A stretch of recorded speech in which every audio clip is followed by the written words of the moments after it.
जय हिंद साथियों, कैसे हैं आप सब लोग। उम्मीद करता हूं सभी अच्छे होंगे। साथियों, आज हम बात करने वाले हैं बीटेक सिविल ब्रांच के बारे में कि आपको बीटेक सिविल से करना चाहिए या नहीं करना चाहिए। इसको करने के बाद में क्या क्या हमारे पास कैरियर ऑप्शंस हैं, गवर्नमेंट जॉब में, प्राइवेट सेक्टर में किस तरीके में जॉब मिलती है, सैलरी क्या रहती है, पूरी तरीके से A to Z एक एक पॉइंट में आपको क्लियर करने वाला हूं। तो यदि आप भी जानना चाहते हैं बीटेक सिविल ब्रांच के बारे में तो ये वीडियो सिर्फ और सिर्फ आपके लिए है। वीडियो को अंत तक देखते रहिएगा और यदि आपको वीडियो पसंद आती है तो वीडियो को लाइक और शेयर करना मत भूलिएगा। तो चलिए साथियों, बिना किसी देरी के करते हैं आज की वीडियो को शुरू।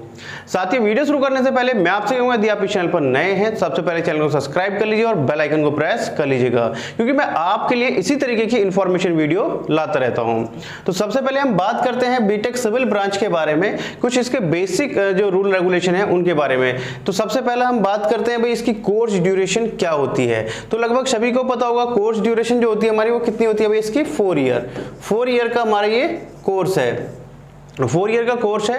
अब इसमें आपका यदि आपने 12th की है तो आपके लिए 4 ईयर का कोर्स होगा, पीसीएम से यदि आपको करना है। यदि आप पॉलिटेक्निक करने के बाद बीटेक करते हैं तो उस केस में जो आपका होगा ये कितने का होगा भाई, आपका 3 ईयर का होगा।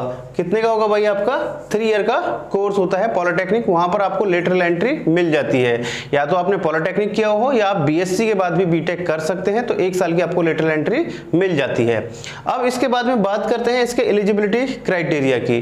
तो एलिजिबिलिटी क्राइटेरिया में यदि हम बात करें तो आपने किसी भी मान्यता प्राप्त बोर्ड से अपना 12th कंप्लीट किया हुआ हो।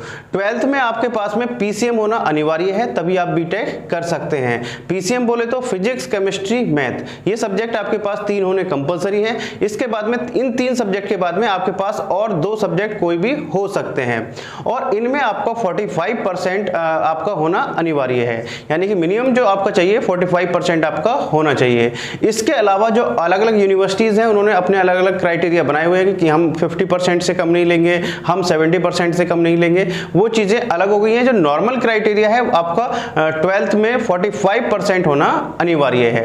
तो ये हो गया इसका एलिजिबिलिटी क्राइटेरिया। इससे आगे बात करें इसमें सिलेबस आपको क्या पढ़ाया जाता है। देखिए, जो आपका बीटेक होता है, इंजीनियरिंग होती है, उसमें जो फर्स्ट ईयर होता है वो लगभग सभी यूनिवर्सिटीज में कॉमन है, यानी कि मैक्सिमम यूनिवर्सिटीज में सभी ब्रांचेस के लिए कॉमन है फर्स्ट ईयर। चाहे वो आपका सिविल हो, मैकेनिकल हो, इलेक्ट्रिकल हो, सीएस हो, कोई भी ब्रांच हो, तो उसमें लगभग फर्स्ट ईयर जो है सभी के लिए सेम होता है। उसमें आपके सारे सब्जेक्ट आते हैं। फिजिक्स भी आपको पढ़नी होती है, केमिस्ट्री भी पढ़नी होती है, कंप्यूटर साइंस का भी सब्जेक्ट होता है, आपका जो सिविल इंजीनियरिंग है तो सिविल का भी एक सब्जेक्ट होता है। तो इस तरीके से आपका मैकेनिक्स भी आपको पढ़ना होता है। तो इस तरीके से आपका जो है वहां पर एक फर्स्ट ईयर जो है वो लगभग कॉमन होता है। तो उसमें आपका ये सब सारे सब्जेक्ट पढ़ाए जाते हैं। इसके बाद में जैसे जैसे आप 3rd सेमेस्टर में मूव करते हैं तो बाकी के सब्जेक्ट जो है वो कम कर दिए जाते हैं। जैसे आपका कंप्यूटर साइंस का है वो हटा दिया जाता है, जो प्रोग्रामिंग लैंग्वेज है वो आपका नहीं आएगा फिर आगे। फिर आपके जो सब्जेक्ट चलने लगते हैं वो किसके, सिविल इंजीनियरिंग के चलने लगते हैं। अब सिविल इंजीनियरिंग में क्या पढ़ाया जाता है, सिविल इंजीनियरिंग में ये सब सारी चीजें सिखाई जाती है। कंस्ट्रक्शन के बारे में, किस रेशियो में हमें सीमेंट को मिलाना है, किस रेशियो में नक्शा, किस तरीके से हमें नक्शा डिजाइन करना है, ये सब सारी चीजें वहां पर सिखाई जाती हैं। बहुत सारी चीजें हैं सिविल इंजीनियरिंग के अंदर जो कि अभी मैं आपको आगे बताने वाला हूं। तो ये सब सारी चीजें आपको क्लियर हो गई होंगी। थोड़ा सा मैंने आपको सिलेबस इसके बारे में बता दिया कि क्या इसमें पढ़ाया जाता है। इससे आगे नेक्स्ट है, बात करते हैं जो सबसे मोस्ट इंपॉर्टेंट है कि भाई हमने बीटेक सिविल से तो कर लिया, इसके बाद में कैरियर कैसा है, जॉब्स कैसी हैं। अब जॉब्स में भी मैं बात करूं कि प्राइवेट सेक्टर और गवर्नमेंट सेक्टर, 2 सेक्टर आते हैं। तो सबसे पहले जो चॉइस होती है बच्चे की वो होती है गवर्नमेंट सेक्टर की, कि यदि हम बीटेक सिविल से करते हैं तो हमारे पास गवर्नमेंट के क्या क्या ऑप्शंस हैं। साथियों, गवर्नमेंट में बहुत ऑप्शंस हैं, गवर्नमेंट में ऑप्शंस की कमी नहीं है। जैसा मैंने अभी आपको बताया कि सिविल इंजीनियरिंग में क्या सिखाया जाता है भाई, कंस्ट्रक्शन का चीजें सिखाई जाती हैं, कंस्ट्रक्शन से रिलेटेड चीजें सिखाई जाती हैं।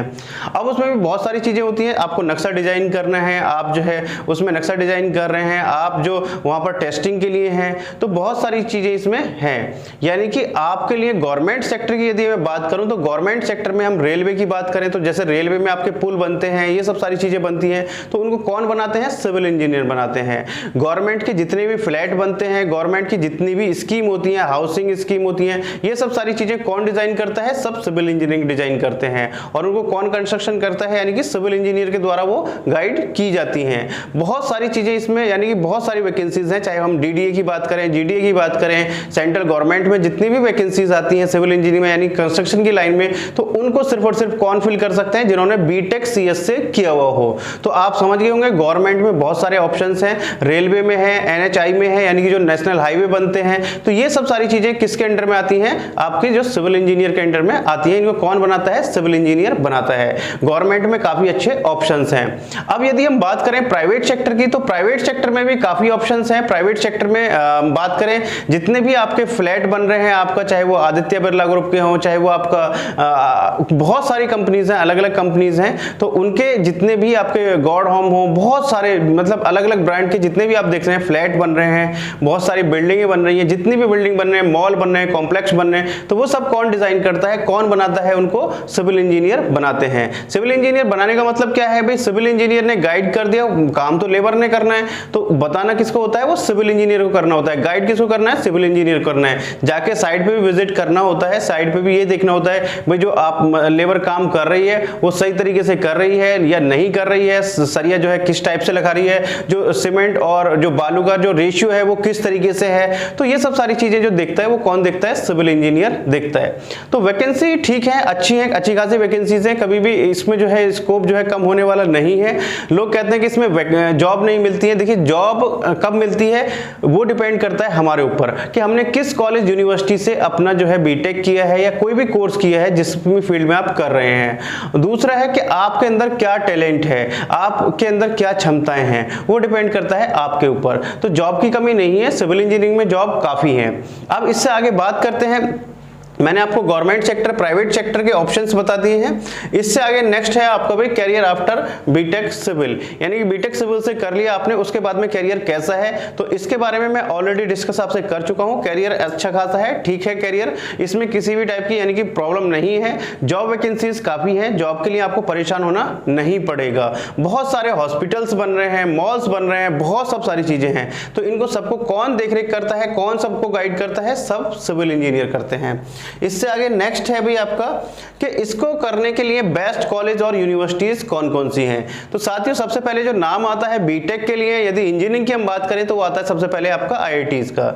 इसके बाद में आप एनआईटीज की तरफ जा सकते हैं। इसके बाद में जो प्राइवेट यूनिवर्सिटीज हैं उनकी तरफ आप जा सकते हैं, जैसे आपका एसआरएम ग्रुप है, आप जो है वीआईटी में जा सकते हैं। बहुत सारे इसके लिए जो सबसे पहले जो बात होती है वो इन्हीं के बारे में बात होती है। जीएल बजाज है, गलगोटिया है, तो इनमें आप जा सकते हैं जो प्राइवेट सेक्टर की यूनिवर्सिटीज या कॉलेजेस हैं। इसके बाद में हम बात करें भी, आपको यदि इनमें नंबर नहीं आता है तो आप जैसे स्टेट गवर्नमेंट के कॉलेज होते हैं उसमें आप जा सकते हैं। जैसे स्टेट गवर्नमेंट बोले तो उत्तर प्रदेश में यदि हम बात करें तो उत्तर प्रदेश में भी गवर्नमेंट के काफी सारे कॉलेजेस हैं जो बीटेक कराते हैं। इसके बाद में यदि आप उनमें भी आपका नंबर नहीं आता है, आप आईआईटीज में भी सेलेक्ट नहीं हो पाते हैं, तो फिर आप जो प्राइवेट इंस्टीट्यूशंस हैं तो वहां पर किसी अच्छे प्राइवेट इंस्टीट्यूशन से आप बीटेक सिविल से कर सकते हैं। लेकिन याद रखिएगा अच्छे कॉलेज से आपको करना जरूरी इसलिए होता है कि कोर्स तो लगभग सभी जगह सेम होता है। बच्चे कहते हैं कि सर पढ़ाई तो सभी जगह लगभग सेम है, नहीं, मैटर करता है आप कहां से बीटेक कर रहे हैं। दूसरा साथ के साथ आपके उस कॉलेज की प्लेसमेंट कैसी है, तो ये जान लेना बहुत जरूरी होता है। और साथ ही एक इंफॉर्मेशन आपके साथ में और भी शेयर कर देता हूं, यदि आपको बीटेक करना है तो उसके लिए मैंने एक लिंक दिया हुआ है डिस्क्रिप्शन बॉक्स में सक्षम स्कॉलरशिप का, तो आपको वहां पर स्कॉलरशिप मिल सकती है। हजारों लाखों बच्चे इसका हर साल फायदा उठाते हैं। सक्षम एजुकेशन फाउंडेशन की तरफ से हर साल स्कॉलरशिप प्रोवाइड की जाती है। इसके लिए किसी भी तरीके का कोई शुल्क नहीं है, यानी किसी भी तरह का कोई चार्ज नहीं है, तो आप जाकर यहां पर रजिस्ट्रेशन कर सकते हैं, बिल्कुल फ्री ऑफ कॉस्ट है।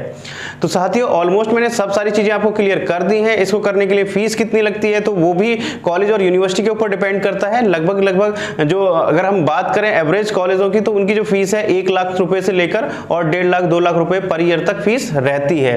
यदि हम बिल्कुल थर्ड क्लास की बात करें तो 50,000 60,000 उनसे करने का कोई आपको फायदा भी नहीं है। तो साथियों ऑलमोस्ट मैंने सब सारी चीजें आपको क्लियर कर दी हैं। यदि अभी भी आपका बीटेक सिविल को लेकर कोई क्वेश्चन है तो आप मेरे से कमेंट बॉक्स में पूछ सकते हैं, मैं जितने जल्द से जल्द होगा उसका आंसर या उस पर वीडियो बनाने की पूरी कोशिश करूंगा। तो चलिए साथियों मिलते हैं आपसे नेक्स्ट वीडियो में कुछ नई अपडेट के साथ, तब तक के लिए जय हिंद जय भारत।